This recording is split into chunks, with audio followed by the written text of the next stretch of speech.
चाहे मर जाना, पर ये 7 बातें कभी किसी को मत बताना। भक्तों, कुछ ऐसे गुप्त बातें होती हैं जो हमें कभी भी किसी को बतानी नहीं चाहिए। आपको शायद यकीन नहीं होगा, पर अक्सर घर परिवार में शांति का कारण हम स्वयं ही होते हैं। हम इस बात को देख पाए या ना देख पाए, पर यही सत्य है, क्योंकि जाने अनजाने में हम खुद ही अपनी वो बातें दूसरों को बता देते हैं जो हमें हमेशा गुप्त रखनी चाहिए। और वही बातें जो जाने अनजाने में हम दूसरों को बता देते हैं, वही हमारे दुख का कारण बन जाती हैं, वही हमारे घर परिवार की बर्बादी का कारण बन जाती है।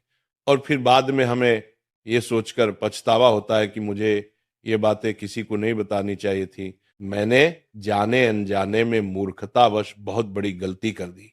भक्तों, इसलिए आज हम आपको एक ऐसी कथा सुनाने वाले हैं जिसे सुनने के बाद आपको 8 ऐसी बातें पता चलेंगी जो जीवन में कभी किसी को नहीं बतानी चाहिए। दोस्तों, एक समय की बात है, एक गांव में रामलाल नामक एक व्यक्ति रहता था। वह व्यक्ति बहुत ही गरीब था, इतना गरीब कि उसको 2 वक्त का खाना भी बड़ी मुश्किल से नसीब होता था। वह काम की तलाश में पूरे दिन इधर उधर भटकता रहता, पर उसे कोई काम नहीं मिल रहा था। भक्तों, फिर एक दिन उसने अपनी पत्नी से कहा कि मैं जिस जगह भी काम मांगने जाता हूं, तो हर कोई मुझे यह कहकर काम नहीं देता कि हमारे यहाँ काम की जरूरत नहीं है। मैं काम की तलाश करते करते थक चुका हूं। मुझे समझ नहीं आता कि मैं तुम लोगों का पेट कैसे भरूं, अपने बच्चों को कैसे पालूंगा, और ये चिंता मुझे दिन रात खाए जा रही है। ये सुनकर उसकी पत्नी ने कुछ सोचकर कहा कि तुम एक आदमी के पास एक बार ही काम मांगने जाते हो, और जब वो काम नहीं देता तो तुम दोबारा उसके पास जाते तक नहीं। अगर तुम्हें उनसे काम लेना है तो तुम्हें हमदर्दी तो जतानी ही होगी, तुम्हें उनसे हमदर्दी हासिल करनी होगी, अपनी गरीबी दिखानी होगी, ताकि वह लोग तुम्हारी मजबूरी समझकर तुम्हें काम पर रख लें। इसलिए शर्म मत करो, उन्हें अपनी मजबूरी बताओ, अपनी गरीबी बताओ, और इसी उपाय से तुम काम कर सकते हो। ये बात रामलाल के मस्तिष्क में बैठ गई, और अगले दिन काम मांगने के लिए वो एक सेठ के पास जा पहुंचा, जहां पर वो पिछले दिन काम मांगने के लिए गया था। लेकिन इस बार उसने हाथ जोड़कर उस सेठ से प्रार्थना की, उससे विनती की कि वो बहुत गरीब है और उसे काम की बहुत आवश्यकता है। वो जो कुछ भी उसे देंगे उसमें संतुष्ट हो जाएगा, पर कृपा करके मुझे अपने यहाँ काम पर रख ले। उसकी ये हालत देखकर उस सेठ ने उसे अपने यहाँ काम पर रख लिया। वह रोज वहां काम करने जाने लगा, पर अंदर ही अंदर वह खुश तो था कि उसे काम तो मिला, लेकिन उसका वेतन दूसरे लोगों से कम मिलता था। वही काम जो दूसरे लोग करते थे, उन्हें ज्यादा वेतन मिल रहा था और इसे कम वेतन मिल रहा था। जब इस बारे में उसने अपने सेठ से कहा, तो सेठ ने कहा कि देखो भाई, तुम्हें काम की जरूरत थी, मैंने तुम्हें काम दिया, मेरा धन्यवाद करने की बजाय तुम मुझसे शिकायत कर रहे हो, ये कैसी बात है। ये सुनकर रामलाल वहीं पर चुप हो गया, क्योंकि बात कहीं ना कहीं सत्य थी। सेठ ने तो उसे उसकी मजबूरी के हिसाब से ही काम दिया था, और इसीलिए वो उसे अपने अनुसार ही वेतन देता था। लेकिन धीरे धीरे उसने ये बात अपने सगे संबंधियों और अपने दोस्तों को भी बताना शुरू कर दी कि उसका मालिक उसे कितना वेतन देता है। भक्तों, समय बीतता गया और रामलाल पूरी लगन के साथ अपना काम करता रहा, लेकिन अब परिस्थितियां बदलने लगी थी। सेठ अब रामलाल से दूसरे लोगों से ज्यादा काम लेता था और उनसे कम वेतन उसे देता था। ये बात रामलाल के मन को बहुत ठेस पहुंचाती थी। वो दूसरों से ज्यादा मेहनत कर रहा था और उनसे कम वेतन पा रहा था। इससे उसके आत्मसम्मान को बहुत गहरी चोट पहुंची। अब धीरे धीरे उसका मन अपने काम से हटने लगा, उसका मन काम में लगता ही नहीं था। भक्तों, जाहिर सी बात है कि ऐसी जगह किसका मन लगेगा जहां आदमी को अपने आत्मसम्मान के साथ समझौता करना पड़े। इसलिए जल्दी ही रामलाल ने अपना काम छोड़ दिया और वो घर पर आकर खाली बैठ गया। अब उसके पास घर का खर्च चलाने के लिए भी पैसे नहीं बचे थे। इसीलिए उसने अपने सगे संबंधियों और अपने दोस्तों से सहायता मांगना शुरू की। लेकिन उसके दोस्त उसके सामने तो उसे दया का पात्र समझते थे, उसे दिलासा देते थे, लेकिन पीछे से उसका मजाक उड़ाते थे।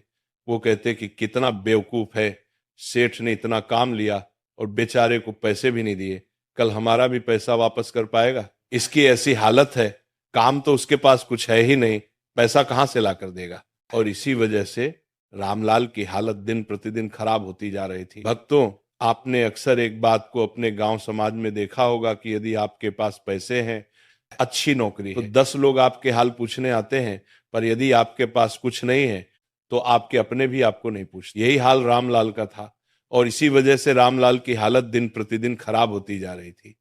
अब वह दिन रात तनाव में रहने लगा था। वही दोस्त, वही सगे संबंधी जो उसकी अपनी होने का दिखावा करते थे, वह उसे दया का पात्र समझ रहे थे। उन्हें उसके ऊपर तरस आ रहा था। सब लोग आकर उसे ज्ञान तो बहुत देते थे, लेकिन कोई सहायता नहीं करता था। और अक्सर ऐसा ही होता है, ज्ञान देने वाले तो बहुत मिल जाते हैं, लेकिन मदद करने वाले एक ही लोग नहीं मिल पाता।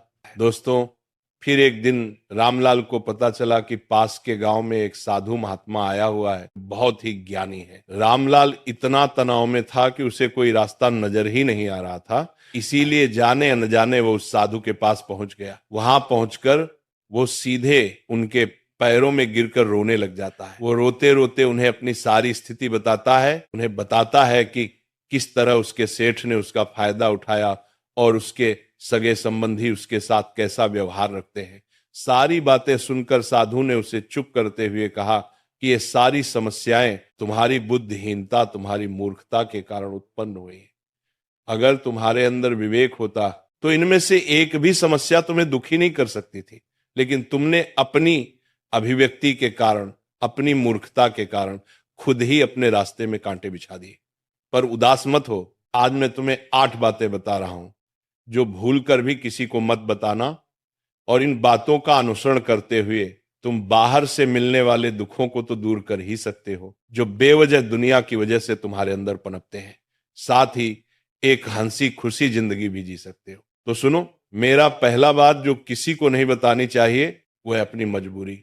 अपनी मजबूरी का दिखावा करके दूसरों का दया पात्र बनकर उनकी सहायता लेने की गलती कभी मत करना। हो सकता है कि आज वो तुम्हारी मजबूरी देखकर तुम्हारी सहायता कर दें, लेकिन कल वह तुम्हारा फायदा उठाने से भी नहीं झुकेंगे, और अगर फायदा भी नहीं उठाया तो दूसरों के सामने तुम्हारा मजाक बनाने में वो आदमी कभी नहीं झुकेगा। इसीलिए कभी भी अपनी मजबूरी का दिखावा मत करो। अगर घर में 2 रोटी है, भले ही सूखी रोटी है, तो वही खाकर सो जाओ, लेकिन दूसरों को इसके बारे में भनक तक नहीं लगनी चाहिए। जरा आप खुद सोचो, मजबूरी बताने का क्या प्रयोजन होता है? एक इंसान या तो दूसरों से सहानुभूति हासिल करना चाहता है या उनसे कोई आर्थिक मदद चाहता है, लेकिन अगर दोनों ही परिस्थितियों में आप देखें तो दूसरा आदमी आपका फायदा उठाने से नहीं झुकेगा, और अगर वो फायदा नहीं भी उठाएगा तो अपनी नजर में तो वो आपको मूर्ख ही समझेगा और दूसरों के सामने आपका मजाक तो जरूर बनाएगा। इसीलिए अपनी मजबूरी के बारे में कभी किसी को मत बताना। दूसरी बात जो किसी को भी नहीं बतानी चाहिए वह है अपनी अतीत की गलतियां और भविष्य की रणनीतियां। किसी दूसरे को बताते हैं तो उसका क्या प्रभाव होगा? वो गलत या ठीक तो नहीं की जा सकती, जाहिर है, तो उन्हें बताने का क्या प्रयोजन रह जाता है? आप अपने अंधेरे पक्ष को खुद दुनिया के सामने बता रहे हो, खुद अपनी गलतियां दूसरों के सामने बता रहे हो। इससे उस आदमी की नजर में आपका एक चरित्र घटित हो जाएगा और वह भविष्य में हमेशा आपको उसी नजर से देखेगा। इसीलिए किसी भी आदमी की नजर में अपना चरित्र घटित मत होने दो, और आप व्यर्थ में ही अपनी भविष्य की रणनीतियां दूसरों के सामने बता रहे हो। जो लोग आपके काम का हिस्सा ही नहीं है, उनके सामने अपनी भविष्य की रणनीतियां बताने का क्या फायदा? वो लोग आपकी सहायता तो नहीं करेंगे, लेकिन आपकी भविष्य की रणनीतियों में बाधा जरूर बन सकते हैं। आप खुद अपने विवेक का इस्तेमाल करिए और सोचिए कि आपके साथ भी ऐसा हुआ है कि आपने अपनी भविष्य की रणनीति किसी को बताई हो और वह कामयाब ही ना हुई हो। मेरा तीसरा बात जो किसी को नहीं बतानी चाहिए वह है अपने घर की बातें। जो भी हमारे घर के अंदर आपस में बातचीत होती है, हमारे माँ बाप के साथ, हमारी पत्नी के साथ, हमारे बच्चों के साथ, वो बातें परिवार तक ही सीमित रहनी चाहिए। अगर आप इन बातों का दूसरों के सामने ढिंढोरा पीटते हो तो दूसरों को आपके घर में घुसने का एक मौका मिल जाता है और वह इसका फायदा उठाने से कभी नहीं झुकेंगे। वह आपके परिवार के सदस्यों को आपसे दूर करने की कोशिश करेंगे। हम समाज में देखते हैं कि हम अपने घर के झगड़ों को कम करने के लिए उन झगड़ों को अपने पड़ोसियों और दूसरे संबंधियों को बता देते हैं, लेकिन इससे आपको सहायता कभी नहीं मिली होगी, बल्कि आपके घर की लड़ाई झगड़ा और ज्यादा बढ़ गए होंगे, और ये जाहिर है कि वो बढ़ेंगे। अगर आप अपने माँ बाप की बातें दूसरों को बताएंगे तो आपकी माँ बाप को बुरा ही लगेगा कि हमारा बेटा हमसे बताए मगर दूसरों को ये बातें बता रहा है। इसीलिए अपने घर की बातें और अपने घर की लड़ाई झगड़ा किसी के सामने मत बताना। अगली बात जो मैं तुम्हें बताने जा रहा हूं, जो किसी को नहीं बतानी चाहिए, वो सुनने पर बहुत अजीब लग सकती है, लेकिन उसका सत्य भी मैं आपको बताऊंगा। अपनी आमदनी किसी को मत बताना। दोस्तों, अपनी आमदनी ना बताने के पीछे क्या वजह हो सकती है कि आप अपनी आमदनी अपने दोस्तों को बता देते हैं, तो जब आपके दोस्तों को जरूरत पड़ेगी तो वो सिर्फ आपको ही याद करेंगे, क्योंकि उनको पता है कि अगर आपकी आमदनी ज्यादा अच्छी है तो आप ही उनकी मदद कर सकते हैं, और इसीलिए ज्यादा लोग आपसे सहायता मांगेंगे। और जब आप उनकी सहायता नहीं करेंगे तो वह सोचेंगे कि इस आदमी के पास पैसे हैं, मेरी सहायता कर सकता है, लेकिन ये सहायता कर नहीं रहा है। और इसीलिए आपकी आमदनी